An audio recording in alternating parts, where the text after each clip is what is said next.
Alright boys, I made a programming language. Yeah, cause C++ wasn't already ruining my life with this shit. Meet Flint, my very own language built completely from scratch in C++. Now you might be wondering why. Two reasons.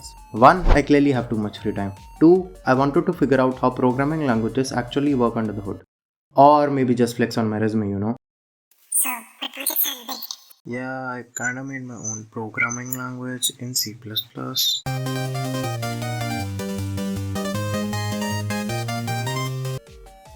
Okay, so what is Flint and what are its features? Flint is an interpreted object-oriented programming language made by me in C++ in a couple of weeks. And it supports all the basic features an interpreted language should have. So yeah, it's not a toy language. And you might be wondering how did a dumbass like me manage to make something so complex? Well, I'm glad you asked. So I discovered this absolute bible for language nerds, Crafting Interpreters, which is written by Robert Nystrom. It's written in Java, but because I like pain and I'm a masochist, I rewrote everything in C++. So the book was around 700 pages long, and reading it would have been an easy job for a good programmer, which I'm clearly not, so it took me a little more than I would like to admit. Okay, so the book had two parts, and in this video we are going to focus on part 1, which walks you through making a tree walk interpreter. Which just means I have to teach my interpreter to climb trees. I don't know if that makes any sense, but my life also doesn't, so it should probably be fine.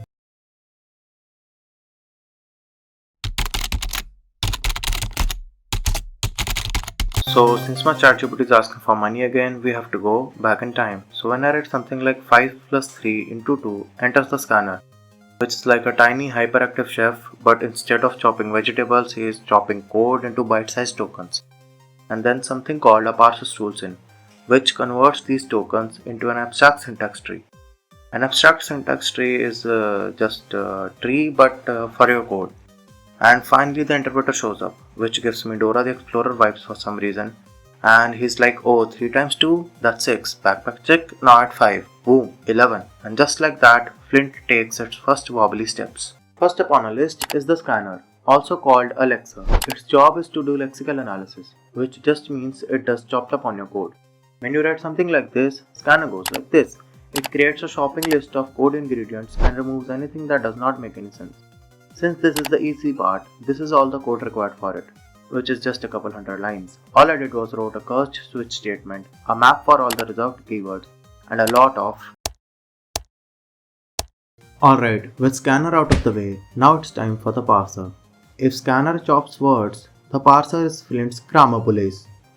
I failed in English classes in school, but somehow I wrote grammar that stops cursed stuff like this. When you write something like this, the parser screams, bro, what the hell is this? This is illegal in Flintland, and throws an error to the console.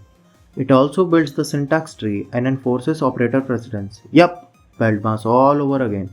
Painful but necessary. Also, did you know that for loop is just a while loop under the hood? And it's the parser's job to convert the for loop syntax into while loop syntax tree, which happens like this. So first you evaluate the initializer, then the condition, and then the increment. Then the increment is added into the body, and then the condition and the body, which has the increment now, is passed to the while loop right here. And at the end I also added AST support for good to haves like ternary operators, break and continue statements, arrays, built-in function for array and strings, and many more tiny improvements which weren't mentioned in the book. Alright, Flint can now parse code without throwing a million errors on my face. But parsing isn't enough. We need Flint to actually do something. That's where the fun part of the tree walk interpreter comes in. The part where my code literally walks a tree and evaluates itself, node by node. So here's the nerdy goodness. The AST nodes aren't decorations. Each node has a method that knows how to evaluate itself. For example, a binary expression walks left and right children, then uses a switch statement to apply the required operator. Like, let's say the operator was plus.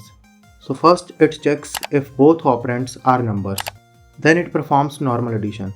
Otherwise, if one of the operand is a string, it does string concatenation. Similarly, unary node negate numbers and flips boolean values. And literal node returns its value if it's a number, and if it is a string, it wraps it into a Flint string wrapper and then returns it. It's kind of like a family dynamic.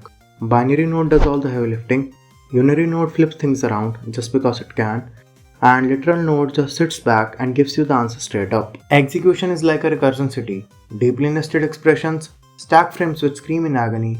But hey, that's programming, and it's a rule of programming to make things work first, then focus on optimization. And because I am an elite programmer, I don't care what you say, I'm gonna follow the rules. I also added runtime error handling, so when you try to divide by 0,